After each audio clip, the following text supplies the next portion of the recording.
Blackstone Audio presents Cleaning Nabokov's House by Leslie Daniels.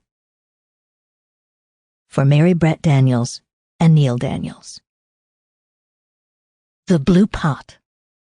I knew I could stay in this town when I found the blue enamel pot floating in the lake. The pot led me to the house led me to the book to the lawyer to the whorehouse to science, and from science, I joined the world. I found the blue pot on a Sunday afternoon right after my children left me to go back to their father. He and I had split apart, and I was trying to become accustomed to living without my son and daughter without going crazy. Whenever they left me for him, sometimes crying, sometimes not, I felt I had to rush somewhere. But I had nowhere I needed to go and no money to spend once I got there. I would go without thinking because thinking hurt. I would go hoping to get lost, but the town was so small I would simply end up near where I'd started.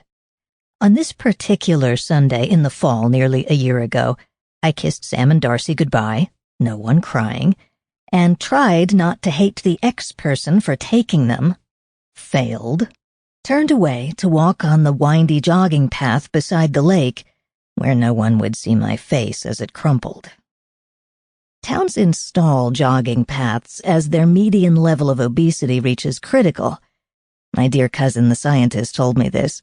There's a high correlation between towns with jogging paths and elevated kindergarten onset rates of type 2 diabetes. I was thinking about my cousin, wondering whether he would have screwed up his life as badly as I had mine if he had lived to be my age, 39 7/12. He bought himself a boat and fell off it a number of times. Being a brilliant scientist does not necessarily mean you know where in space your feet are.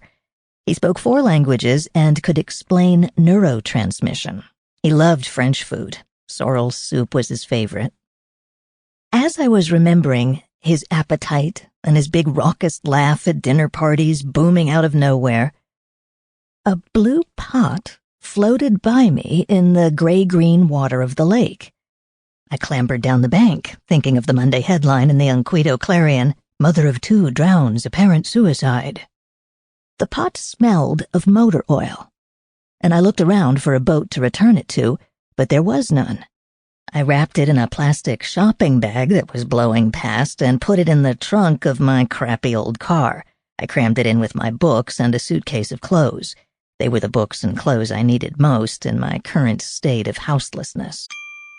Sample complete. Ready to continue?